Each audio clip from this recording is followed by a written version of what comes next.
Jika saat ini kita hadir dengan penuh pergumulan, kita percaya bahwa Allah yang kita punya adalah Allah yang setia bagi kita. Allah yang tidak pernah membiarkan kita berjalan sendiri.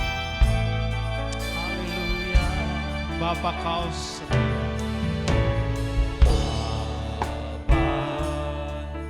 Kau setia, Bapa, Kau mulia, tenanglah jiwaku, aman bersamamu.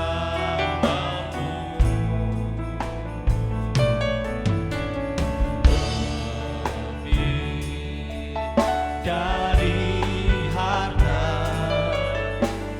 Kaulah segalanya, tenanglah jiwaku dalam hadrat-Mu. Kau tunjukkan kasih setiamu, Kau menyediakan yang ku perlu. Kau setia, Kau mulia, dulu, sekarang, dan selamanya. Kau tunjukkan kasih setiamu, Kau menyediakan yang ku perlu. Kau setia, Kau mulia, Bapa, Kau setia. Ini menjadi iman percaya kami, Tuhan. Kau Bapa kami yang setia, dulu, sekarang, sampai selamanya, ya Bapa. Haleluya. Syukur. Haleluya. Haleluya. Semua katakan amin. Puji Tuhan. Silakan duduk. Saudara yang dikasihi oleh Tuhan. Shalom. Shalom. Puji Tuhan. Tuhan Yesus memberkati. Saat ini kita akan langsung membuka Alkitab kita di dalam 2 Timotius pasal 4. 2 Timotius pasal 4 ayat 6 sampai 8. 2 Timotius pasal 4 ayat 6 sampai 8 yang berbunyi demikian. 2 Timotius pasal 4 ayat 6 sampai 8. Mengenai diriku, darahku sudah mulai dicurahkan sebagai persembahan dan saat kematianku sudah dekat. Aku telah mengakhiri pertandingan yang baik. Aku telah mencapai garis akhir dan aku telah memelihara iman. Sekarang telah tersedia bagiku mahkota kebenaran yang akan dikaruniakan kepadaku oleh Tuhan. Hakim yang adil pada harinya, tetapi bukan hanya kepadaku, melainkan juga kepada semua orang yang merindukan kedatangannya. Puji Tuhan, Tuhan Yesus memberkati. Di dalam ayat firman Tuhan di atas yang sudah kita baca bersama-sama tadi, Rasul Paulus menyatakan pandangannya perihal tentang banyak hal yang membuatnya dapat mengatasi berbagai masalah, dapat mengatasi berbagai kesulitan, dapat mengatasi berbagai pergumulan, dapat mengatasi berbagai tekanan hidup.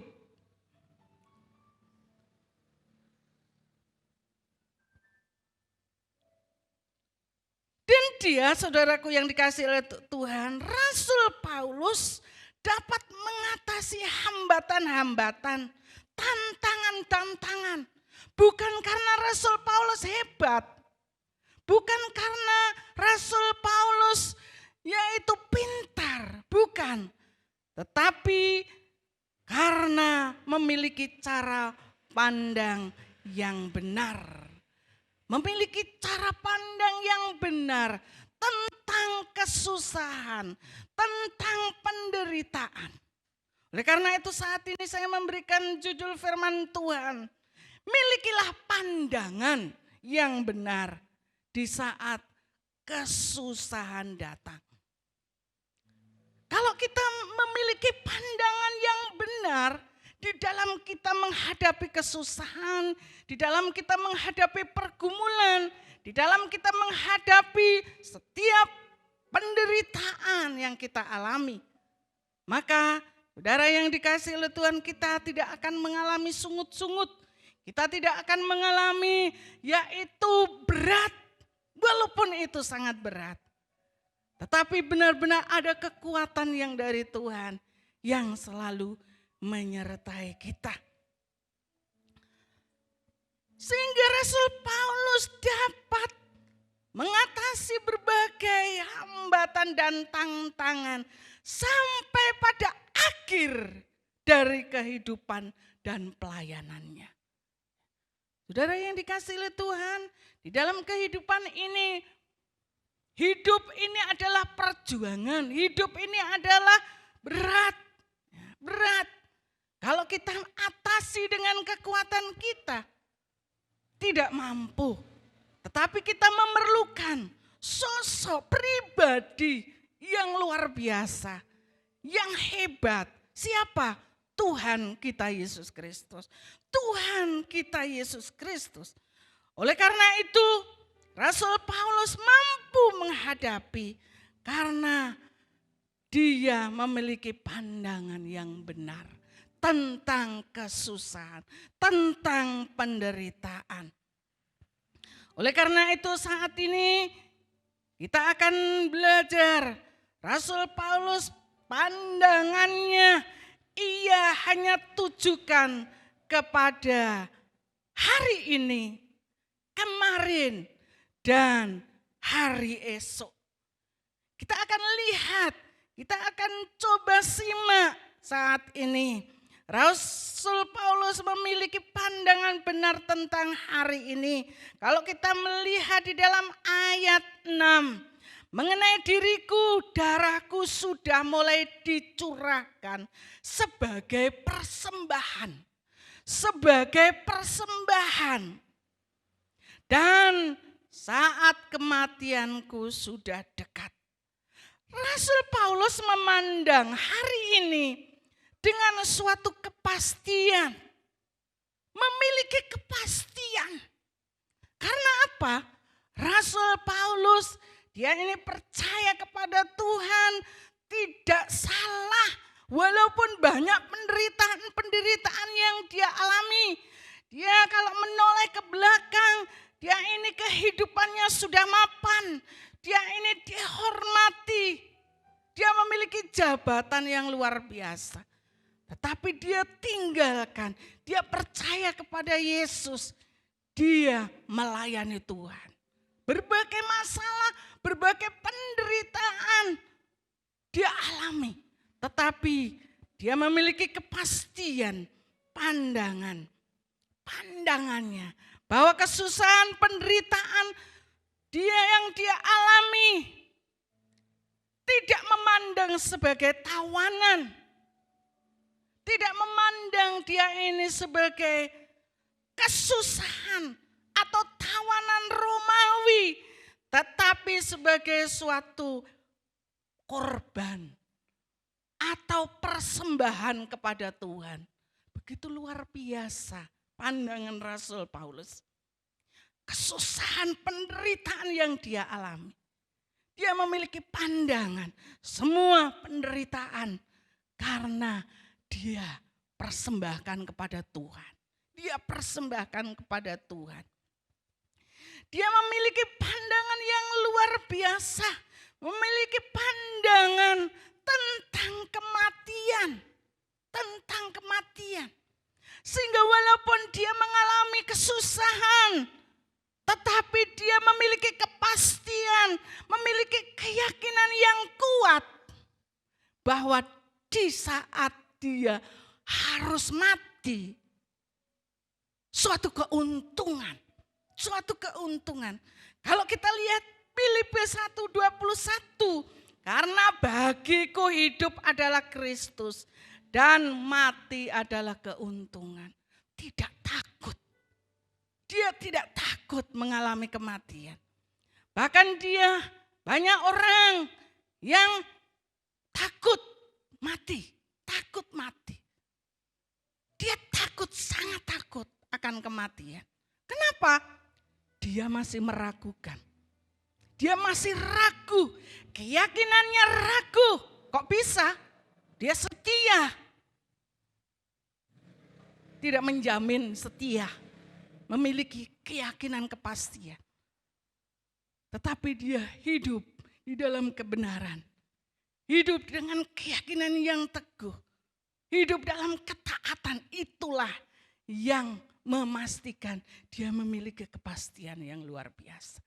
Oleh karena itu saudaraku yang dikasihi oleh Tuhan, Rasul Paulus memiliki pandangan yang luar biasa. Hidupku adalah Kristus. Dia diberikan kesempatan hidup karena Kristus. Dia gunakan untuk memuliakan Tuhan, untuk kemuliaan Tuhan. Dan kalau harus mati karena percaya kepada Tuhan, karena penderitaan, dia tidak takut. Dia tidak takut. Karena apa? Untung dia meninggal. Orang percaya itu meninggal untung. Karena apa? Mendapatkan mahkota yang dari Tuhan. Pandangannya begitu jelas bahwa ia telah siap menghadap Tuhan. Kalau ayat 8, kita lihat ayat 8. Sekarang telah tersedia bagiku mahkota kebenaran. Mahkota kebenaran. Ini yang perlu digarisbawahi. Mahkota kebenaran yang akan dikaruniakan kepadaku oleh Tuhan. Hakim yang adil pada harinya. Tetapi bukan hanya kepadaku, melainkan juga kepada semua orang, termasuk saudara dan saya. Amin. Termasuk saudara dan saya. Melainkan juga semua orang yang merindukan kedatangannya.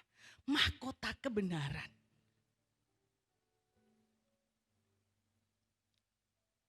Jangan takut.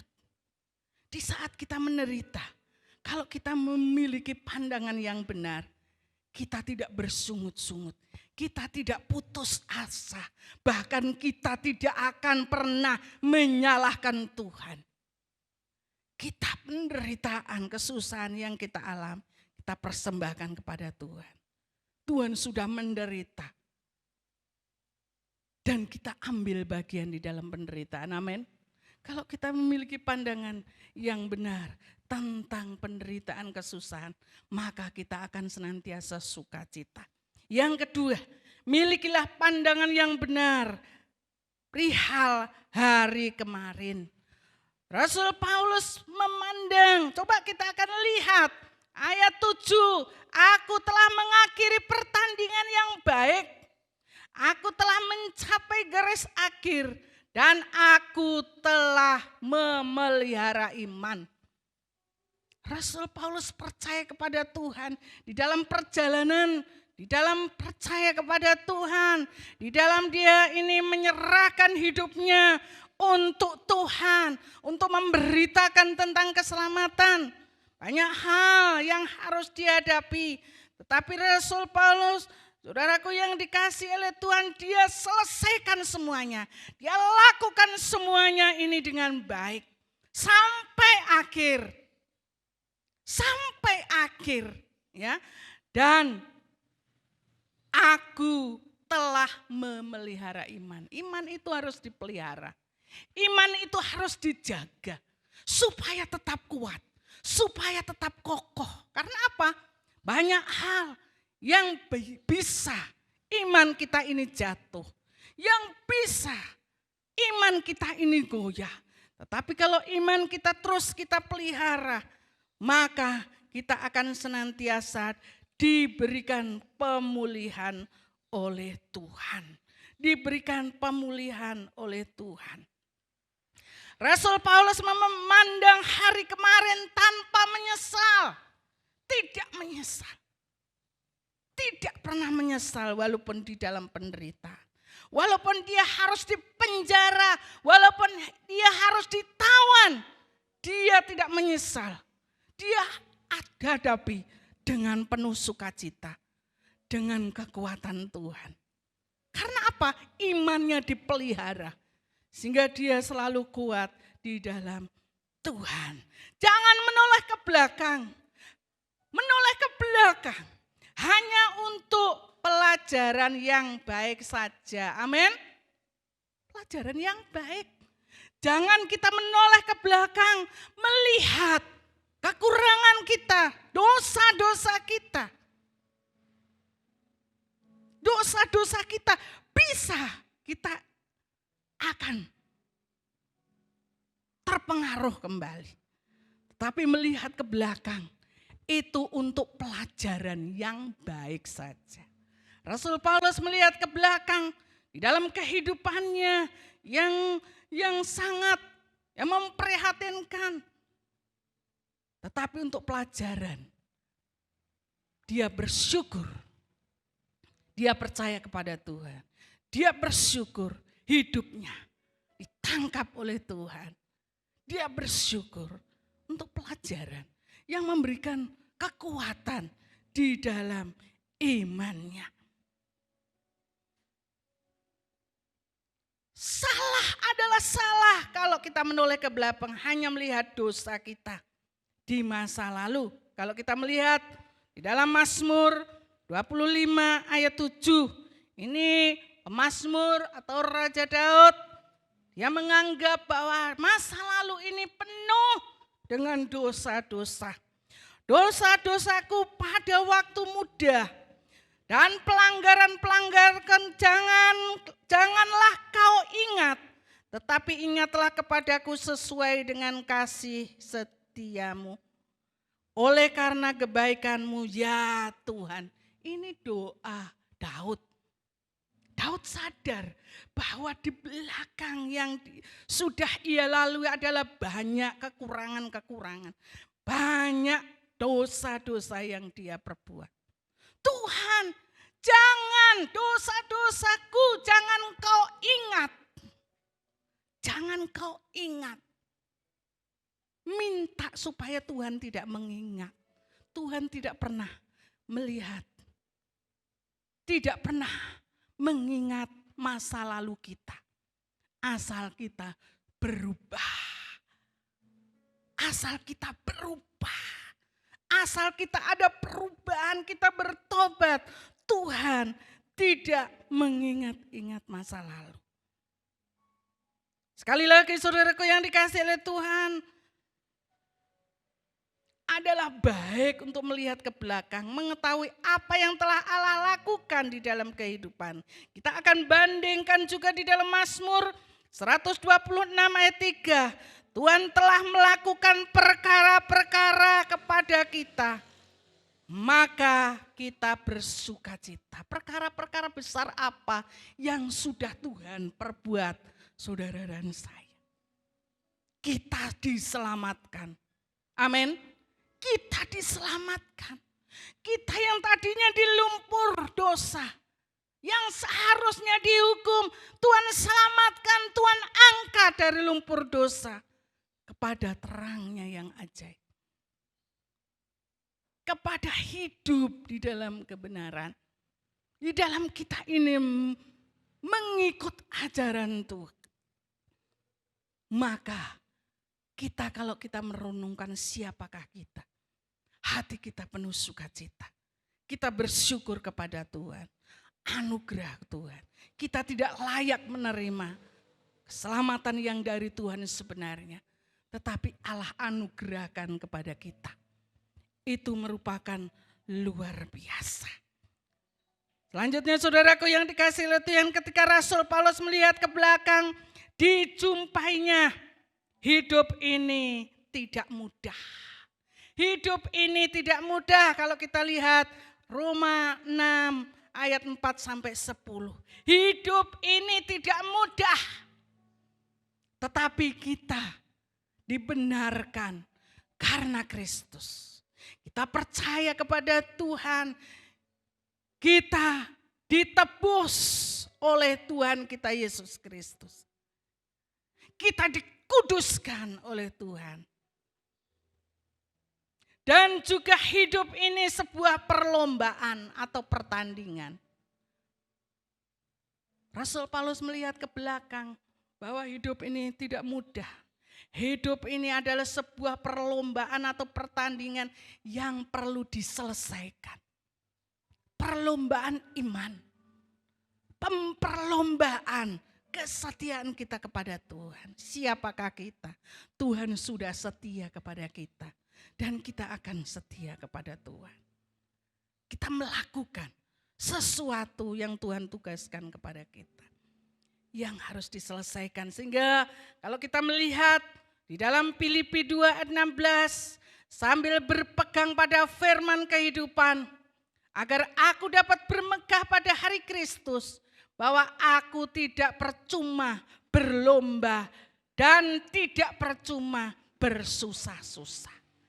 Kenapa kita ini tetap bertahan di dalam iman kita? Kita ini banyak pergumulan penderitaan karena kita percaya kepada Tuhan. Tetapi kita mempertahankan iman kita. Tidak percuma. Rasul Paulus katakan tidak percuma. Karena apa? Saudara yang dikasihi oleh Tuhan. Tuhan menyediakan sesuatu yang luar biasa. Selanjutnya juga hidup itu sebuah peperangan yang perlu dimenangkan. Perang yang perlu dimenangkan. Kita jangan menjadi orang-orang yang kalah.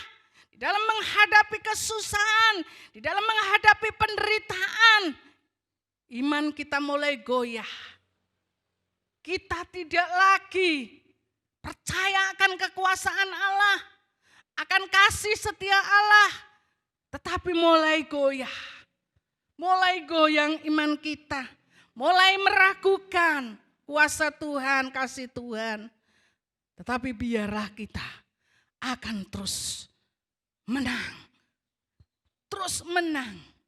Peperangan yang perlu dimenangkan. Perjuangan kita bukan melawan darah dan daging, tetapi melawan pemerintah-pemerintah. Melawan penguasa-penguasa, melawan penghulu-penghulu dunia yang gelap ini, melawan roh-roh jahat di udara. Kita ini peperangan melawan kedagingan ini loh saudara. Kedagingan ini maunya enak, makan enak, tidak mau soro dan lain sebagainya. Tetapi kita harus kalahkan, kita harus menang. Karena kedagingan selalu berlawanan dengan keinginan roh. Oleh karena itu saudaraku yang dikasihi oleh Tuhan, kita harus menang. Apalagi kita melawan roh-roh penguasa-penguasa roh jahat. Walaupun tidak kelihatan, tetapi selalu merongrong kita, mempengaruhi kita. Supaya kita ini menjauh dari Tuhan. Supaya iman kita goyah. Supaya iman kita ini ragu. Ini peperangan. Kalau kita mulai ragu, saudara, mintalah kekuatan Tuhan. Tuhan beri kemenangan, beri kekuatan.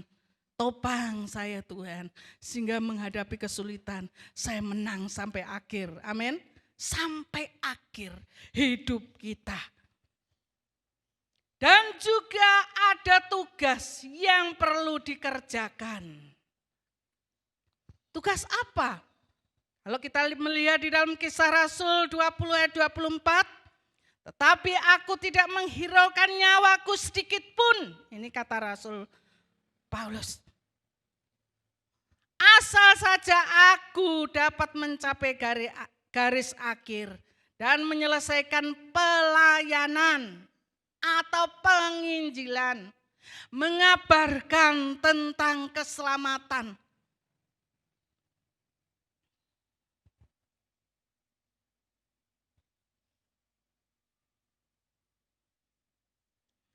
Yang ditugaskan oleh Tuhan Yesus kepadaku untuk memberikan kesaksian tentang Injil kasih karunia. Kita ini ditugaskan, saudara. Tidak hanya hamba Tuhan yang ditugaskan. Tidak hanya Rasul Paulus. Tetapi Rasul Paulus berbicara kepada orang percaya. Orang percaya yang sudah diselamatkan. Kita diberikan tugas. Kita masih diberi hidup. Diberi tugas untuk memberitakan tentang keselamatan. Amin. Tentang keselamatan. Apakah saudara kita masih dalam, dia ini belum menerima keselamatan yang dari Tuhan. Mungkin saudara-saudara kita, mungkin anak kita, mungkin orang tua kita, mungkin mertua kita, mungkin tetangga kita, dan lain sebagainya. Tugas kita semua sebagai orang percaya. Tugas kita sebagai orang percaya. Yang terakhir, saudaraku yang dikasihi oleh Tuhan, milikilah pandangan yang benar perihal hari esok. Hari esok. Ada orang yang memandang hari esok tanpa kepastian. Baik semasa hidup maupun di ambang kematian. Tidak memiliki pengharapan. Nanti kalau Bapak Ibu meninggal, apakah Bapak Ibu yakin masuk surga? Gak tahu ya. Tidak memiliki kepastian. Belum bisa memiliki kepastian. Belum yakin imannya. Tapi firman Tuhan, milikilah pandangan yang benar. Ada orang yang memandang hari esok tanpa kepastian. Tetapi saudaraku yang dikasihi oleh Tuhan, kenapa banyak orang yang takut? Karena belum punya kepastian. Damai sejahtera kita dapatkan kalau kita tahu masa depan kita terjamin memiliki kepastian. Amin. Damai. Aku enggak opo-opo. Walaupun Tuhan ambil nyawaku sekarang, aku tidak takut. Amin. Kalau kita memiliki kepastian tidak takut. Tidak takut apapun yang terjadi. Tidak takut. Seharusnya kita juga demikian. Milikilah keyakinan yang pasti. Pandangan kita benar terhadap kesusahan. Jika mata kita arahkan kepada pahala dan mahkota. Walaupun susah, walaupun menderita hidup kita, masih Tuhan izinkan kita di dalam kesusahan, di dalam penderitaan. Tetapi ingat, Tuhan menyediakan mahkota yang luar biasa bagi kita. Orang yang percaya yang sungguh-sungguh. Orang yang percaya yang sungguh-sungguh. Coba kita akan lihat di dalam 2 Timotius 4 ayat 8. Sekarang telah tersedia bagiku mahkota kebenaran yang akan dikaruniakan kepadaku oleh Tuhan, hakim yang adil pada harinya. Tetapi bukan hanya kepadaku, ini kata Rasul Paulus, bukan hanya kepadaku, melainkan juga kepada semua orang yang merindukan kedatangannya. Bukan hanya Rasul Paulus yang memiliki keyakinan bahwa dia pasti selamat. Bukan hanya hamba-hamba Tuhan, bukan hanya orang-orang yang dipakai Tuhan luar biasa. Tidak, semua orang, termasuk saudara dan saya. Mahkota kebenaran akan disediakan bagi kita. Oleh karena itu saudaraku yang dikasihi oleh Tuhan, kesimpulan, milikilah pandangan, cara pandang yang benar dengan kacamata Tuhan, bukan kacamata kita. Baik hari ini, kemarin, dan hari esok. Sehingga kita gampang kecewa. Kalau kita tidak memiliki pandangan yang benar, maka sering kita menghadapi kekecewaan di saat kesusahan. Supaya kita tidak gampang tersinggung. Tidak gampang tersinggung, banyak orang kadang-kadang menghadapi segala kita selama masih hidup. Saudara yang dikasih oleh Tuhan, kadang-kadang guyon, tetapi diterima dengan serius. Sehingga tersinggung juga. Banyak orang yang salah paham, banyak orang yang sakit hati, banyak orang yang putus asa. Tetapi saudaraku yang dikasih oleh Tuhan, milikilah cara pandang yang benar. Kita terus maju. Kita terus bertumbuh di dalam Tuhan, di dalam kekuatan kuasa-Nya. Amin. Di dalam kekuatan kuasa-Nya. Kita tidak mampu tanpa Tuhan. Kita sadar bahwa kita ini manusia yang penuh dengan kekurangan, penuh dengan kelemahan, penuh dengan ketidakberdayaan. Tetapi kalau kita bersama Tuhan, maka Tuhan akan terus menopang, memberikan kekuatan kita. Sehingga kita memiliki cara pandang yang benar di dalam menghadapi persoalan atau penderitaan. Puji Tuhan, saudara yang dikasihi oleh Tuhan, biarlah firman Tuhan saat ini akan terus memacu kita. Sehingga kita di saat menghadapi kesusahan, bukan penderitaan yang kita alami, bukan beban berat yang kita alami. Tetapi Tuhan, terima kasih, Engkau masih memberikan kesusahan, penderitaan, ujian di dalam kehidupan kami. Tuhan, Engkau mampukan kami, Engkau topang kami, Engkau kuatkan kami, sehingga kami mampu menghadapi semuanya. Karena Tuhan bersama kami, biarlah kita akan terus minta kekuatan Allah di dalam menghadapi kesulitan, persoalan, pergumulan, sehingga kita akan menjadi orang-orang yang menang. Seperti firman Tuhan tadi katakan, saudara yang dikasihi oleh Tuhan, hidup ini adalah susah. Hidup ini adalah banyak kesusahan-kesusahan, tidak mudah. Hidup ini adalah perlombaan. Hidup ini adalah peperangan. Kita diberikan tugas oleh Tuhan. Sehingga tugas itu harus kita lakukan dan kita selesaikan. Kita menjadi orang-orang yang menang. Kita menjadi orang-orang yang kuat. Bukan karena kita kuat dan hebat, tetapi kita bersama Tuhan. Dengan Yesus.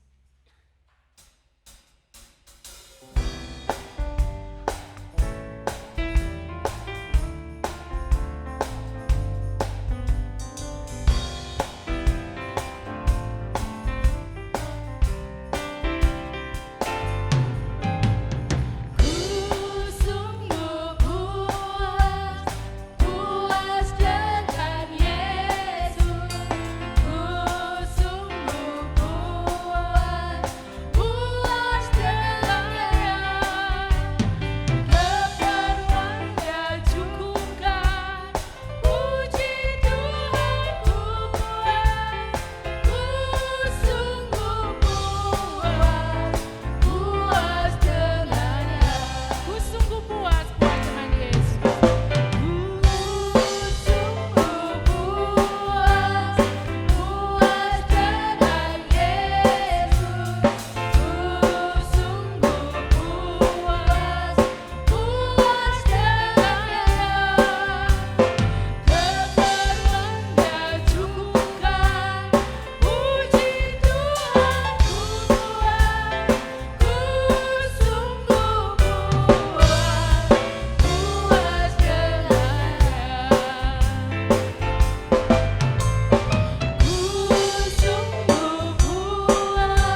sampaikan warta gereja sepanjang minggu ini.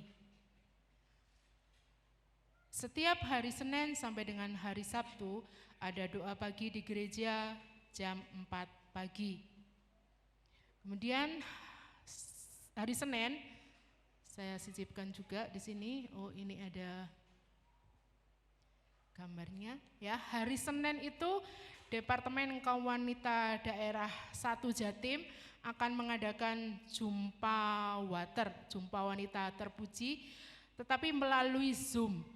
Jadi nanti hari Senin kita semua kaum wanita diharapkan kumpul di gereja untuk kita mengikuti acara ini ya melalui Zoom.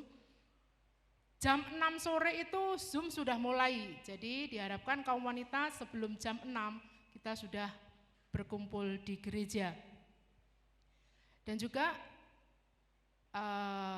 andai kata ibu-ibu ada yang tidak bisa datang ke gereja untuk mengikuti acara ini, mungkin ada kepentingan di rumah, ibu-ibu bisa mengikuti di rumah ya, tetapi bisa disampaikan di fotonya dikirimkan ke tante ya, soalnya ini nanti fotonya akan dikirimkan ke DKWD ya, jadi nanti linknya akan dibagikan lewat grup gereja kita. Itu untuk acara hari Senin. Kemudian selanjutnya hari Jumat tanggal 27 November ada ibadah kaum wanita di gereja jam 5 sore. Hari Sabtu tanggal 28 November ada ibadah kaum muda di gereja jam 6:30 malam. Hari Minggu tanggal 29 November ada ibadah raya 1 jam 5 pagi, ibadah raya 2 jam 5 sore. Kami juga tidak lupa mengucapkan selamat datang kepada Bapak Ibu Saudara yang mungkin baru pertama kali hadir bergabung di gereja GSJ Anugerah ini. Selamat bergabung, Tuhan Yesus memberkati. Kami juga mengucapkan selamat bagi yang berulang tahun dalam minggu ini. Yang pertama, Saudara Yehezkiel Nanda Susanto, tanggal 22 November, putranya Punarti ini ya. Kemudian yang kedua, anak Adriel Gracio Kaili, tanggal 24 November. Yang ketiga, Ibu Kristita Rahayu, tanggal 25 November. Yang keempat, Saudari Nancy Ratu Jovanka Laurensa, tanggal 25 November. Selamat ulang tahun bagi yang berulang tahun minggu ini. Tuhan Yesus memberkati. Waktu selanjutnya saya serahkan kepada Bapak Gembala.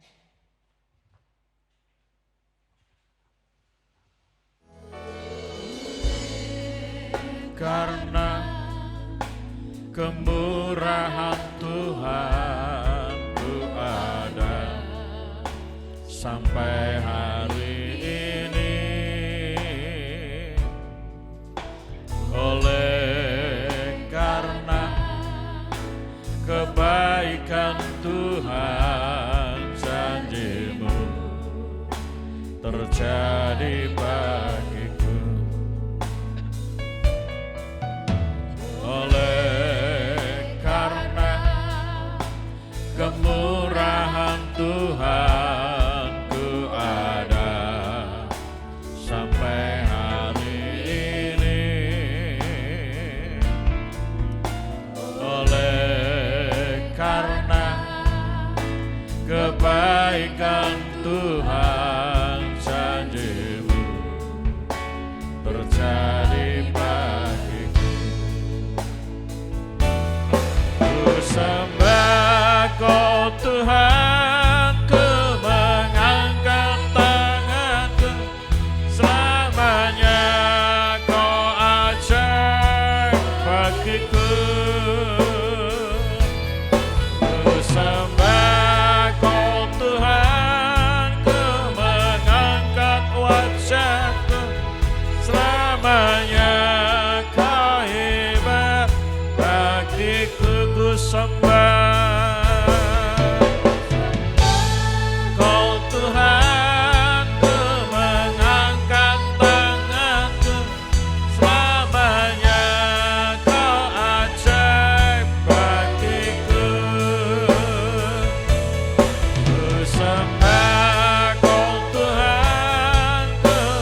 Bapak Ibu, angkatlah kedua tanganmu. Oleh kemurahan Allah Bapa yang telah menciptakan langit dan bumi, kasih sayang Tuhan Yesus Kristus dan kekuatan kuasa Roh Kudus, pulanglah hai saudaraku, karena mulai dari sekarang sampai selama-lamanya Tuhan Yesus memberkati saudara dengan berlimpah-limpah. Dalam nama Tuhan Yesus yang hari ini yakin diberkati Tuhan Yesus, katakan amin. Puji Tuhan, Tuhan memberkati.